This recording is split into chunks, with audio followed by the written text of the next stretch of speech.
Assalamualaikum warahmatullahi wabarakatuh. Perkenalkan, nama saya Briliana Sasabila Larissa Putri dengan NIM 192231044 akan melakukan presentasi mengenai analisis frekuensi konsumsi pangan menggunakan diet history. Yang pertama yaitu latar belakang. Nah, pemenuhan kebutuhan gizi akan berdampak pada kondisi kesehatan dan bisa juga berlaku sebaliknya, sehingga perlu dipenuhi melalui konsumsi pangan. Semakin banyak kelompok makanan yang dikonsumsi sehari-hari, maka akan semakin besar peluang nutrisi tubuh dapat tercukupi. Nah, salah satu metode untuk mengukur survei konsumsi pangan yaitu melalui diet history. Nah, melalui diet history dapat dinilai konsumsi makanan individu dan asupan nutrisi, serta masukan deskripsi yang lebih lengkap dan terperinci selama periode yang relatif lama, melalui penulis jenis makanan yang dibebaskan pada responden, yaitu formnya terbuka. Yang kemudian juga nanti akan diisi dan juga dianalisis mengenai frekuensi konsumsi dan juga besar porsinya.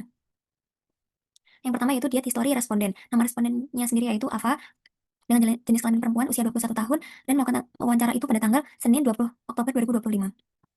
Berikut merupakan hasil diet history responden Ava. Berikut merupakan kandungan gizinya.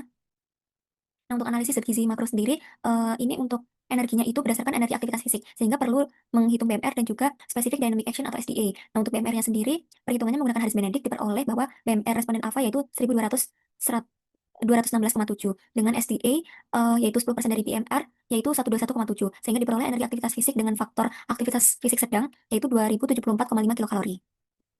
Nah, masuk kepada analisis gizi makro sendiri, untuk energinya, kebutuhan responden itu seperti yang kita hitung sebelumnya yaitu 2074,5. Sedangkan asupan responden sendiri itu ternyata hanya 1863.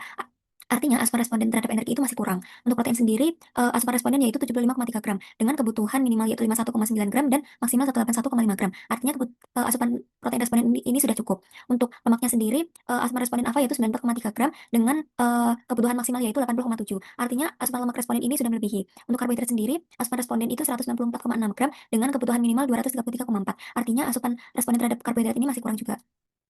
Nah, berikut merupakan analisis zat gizi mikro sendiri. Untuk zat besi sendiri masih belum terpenuhi karena asupan responden itu hanya 10,9 mg, padahal kecukupan berdasarkan AKG dalam sehari itu 18 mg. Untuk kalsium juga belum memenuhi karena asupan responden itu hanya 397 mg, padahal kecukupan sehari dalam AKG itu 1000 mg. Nah, untuk vitamin C sendiri ini sudah melebihi dengan asupan responden 86 mg, padahal kecukupannya itu hanya 75 mg. Nah, untuk natrium sendiri ini masih berada di bawah batas konsumsi, yaitu asupan responden 274 dengan batas konsumsi 1500.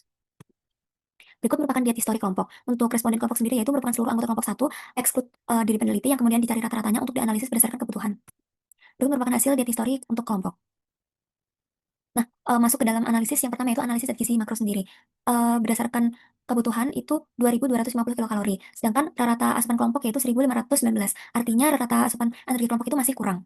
Untuk protein sendiri dan juga lemak ini sudah memenuhi dengan asupan protein rata kelompok yaitu 68,2 gram dengan kebutuhan minimal 56,3 gram dan maksimal 196,9 gram. Untuk lemak sendiri, asupan rata kelompoknya itu 82 gram dengan kebutuhan minimal 50 gram dan maksimalnya 87,5 gram. Nah, untuk karbohidrat sendiri sudah melebihi dengan asupan rata kelompok 803,7, padahal kebutuhan maksimal itu hanya 365,6 gram.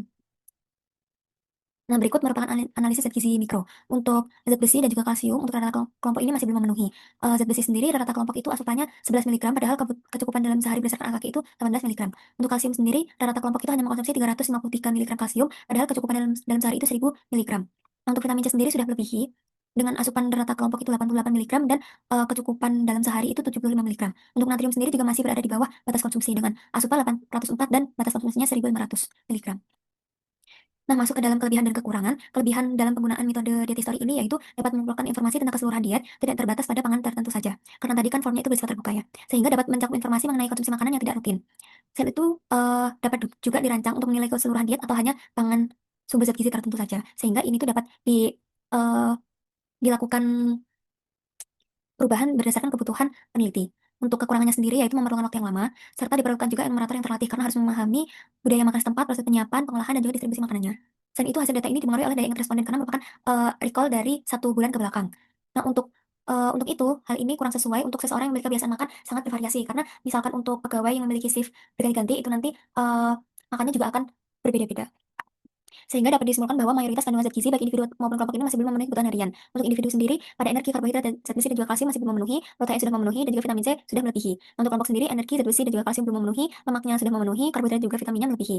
Sehingga saran yang dapat diberikan yaitu responden perlu meningkatkan kualitas konsumsi pangan dengan memperhatikan kecukupan gizi, khususnya energi, zat besi, dan juga kalsium. Serta perlu adanya pembatasan pada asupan yang berlebih, karena sesuatu yang berlebihan itu pasti akan memberikan dampak bagi tubuh.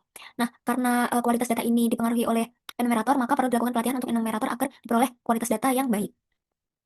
Nah, sekian presentasi yang dapat saya sampaikan. Apabila terdapat kesalahan kata, saya mohon maaf. Terima kasih. Wassalamualaikum warahmatullahi wabarakatuh.